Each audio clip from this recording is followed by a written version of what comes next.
Hello, my wonderful friends. Megas with you on a beautiful day in Asha. Today we're going to talk about how to become the unbreakable one. And this is so good. We're only in three verses, the last three verses of Song 2. If you're brand new to the channel, we're Zoroastrians. We are the Magi. And guys, I got to be so careful how I present this because, let's do this. I'm going to read you verse 8. And then I'm going to give you my interpretation and Sohana's interpretation. I think you like Sohana's better. I think mine is funnier.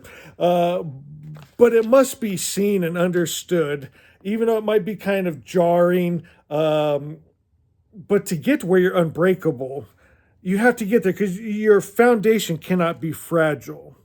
And so, guys, then rose Zarathustra, a mere polished by love, through whom the light could shine. My friend Zarathustra, Zoroaster, it's a pure starlight, right? Pure is what I want you to see here. And when it talks about polished by love, my friends, the religions that followed, please say this right, Megas. This is funny, but many of them are polishing turds, right? I'm sure you've heard that before. You can't polish a turd, but you can try and you can roll it in glitter. And so many people, their God gets angry, jealous, hate war, kills men, women, and children, right? Sends his own children to hell. It allows them to have slaves, and not only slaves, but little women, children, sex slaves in the Bible. My friends, and you stoned your children when they're disrespectful. And what would it be like to actually kill women and children, innocent women and children, and calling it God, calling it good? So here's what's happened, my friends. You'll see it like with Gandhi, right? He rewrote the Gita to make it more palatable. We're seeing this in the different Abrahamic religions where they're saying, well, go in and kill the women and children means to kill the sin nature, right? But they're polishing a turd, right? They're rolling it in glitter and trying to present it as shiny and glittering, but it smells off. And they know it. And so then they get defensive, right? And then they get angry and they want to fight and kill because that same disconnect is going on inside of themselves. They know it doesn't sound God. They know it doesn't sound good. They know it's a polished turd rolled in glitter, and they're worshiping it, and they're calling this killing and this hate and this anger holy and devotion. But my God, inside everyone is a divine spark that knows what's right and knows what's wrong, knows what's good and knows what's evil, and knows what smells like duty rolled in glitter. I know that's harsh, so that's why I'm going to read to you now from Sohana, because this is the Magus and Muse, Zarin and Sohana.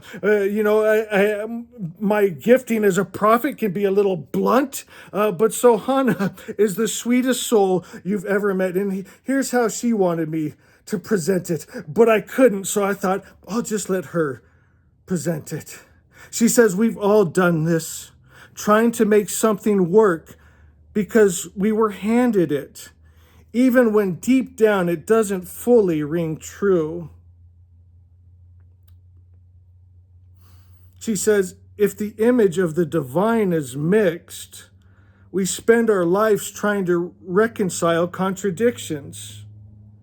But if the source is purely good, everything begins to align, and the mirror finally shines without effort. She doesn't want to make you feel foolish for holding it, but she wants to help you outgrow by seeing something clear, seeing something true, or something that resonates in your heart. That's the heart of the Muse of Sohana. It's my heart too, but I don't know how to word it like that. It's not in me. I just got to say it how I see it. I smell duty. When your God tells you to go in and kill men, women, and children, have little women, children, sex slaves, I find it disgusting.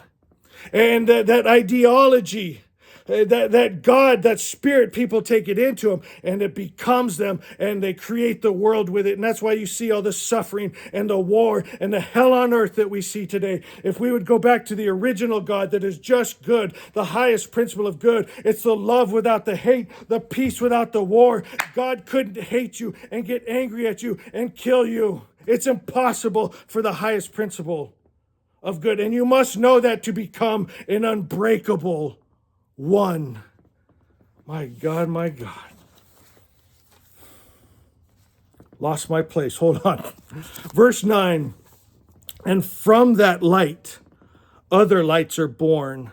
My friends, when you have this realization that good is good and bad is bad, when you stop calling things that are evil holy, when you take away those so-called gods should not be called gods, because God means the highest principle of good. When we have that realization, that light, right? That light spreads to others. They think maybe their idea of good wasn't good. Right? They have a new possibility of what good could mean. Pure Zoroaster, pure starlight, undefiled, undiluted, unmixed. They've never been told that before. They thought surely God has to get angry and fight and war. He can love and hate. He can heal you. Or if you disobey, he can send sickness and disease and destroy you and your loved ones, teach you a lesson. They just thought that's all they knew. Now there's a new possibility of what good is. And all good God is that even possible, Magus? That's what the word means. God good, the highest principle of good, undefiled, undiluted, unmixed.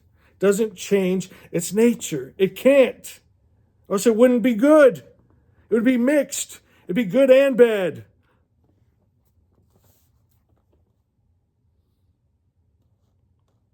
The word passes from mouth to heart. I hope. Maybe if my words didn't get to your heart, so Hannah's words got to your heart. Seeds planted of a better God, a better story, a true story, a real story that makes reasonable sense.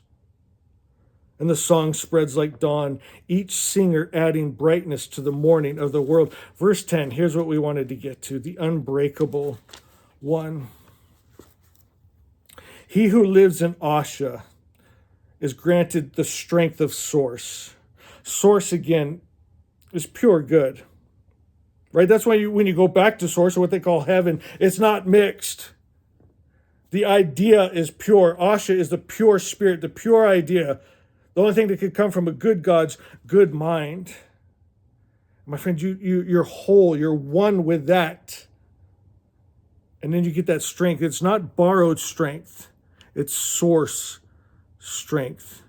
The kind that never, ever runs out because it's not separate from you. You realize you come from God. You're made of God's stuff. There's no separation. Never has been, never could be. There's a feeling sometimes of separation because they've pulled the wool over you, right? They put the lie before your eyes, the veils that is blocking the true world, the good world. People are creating it. You know, they tell you to stone your child for being disrespectful, right? That's not the real world. That's not the God world, the good world, but they do it from a bad idea. Now they're living in a reality that's a hell on earth. You cannot stone your child and be happy and joyful and living in God good. You're one with those polished, shiny, glittering turds that you've taken into your heart, and you're creating a shitty world. Can I just say it how it is? Sorry, Sohana. You can clean it up for me later, but I just got to say it how I see it so we can fix it.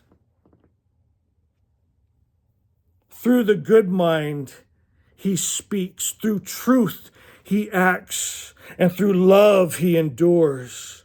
Such a one cannot be broken, because our foundation is not fragile. My God, my God.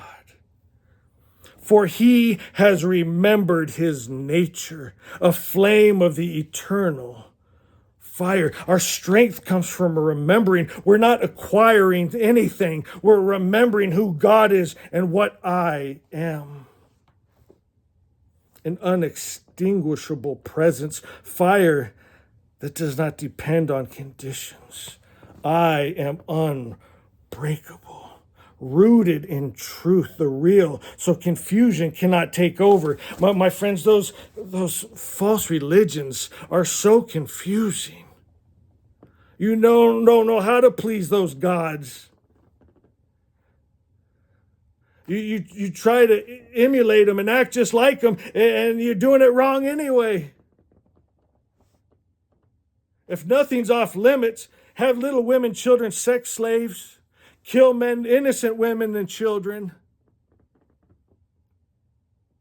Ridiculous stories. Hey, you did a horrible sin, right? Take a little innocent baby lamb. Have you ever seen one? The sweetest, cutest thing you ever seen, and slit its bloody throat. I made a video one time, and I think I traumatized so many people. I showed it, Middle East right there, and they took a little cute baby lamb. You're thinking, surely they won't. They slit its throat, it's kicking its leg, it's bleeding out. It's horrible, and they call it God. They call it good.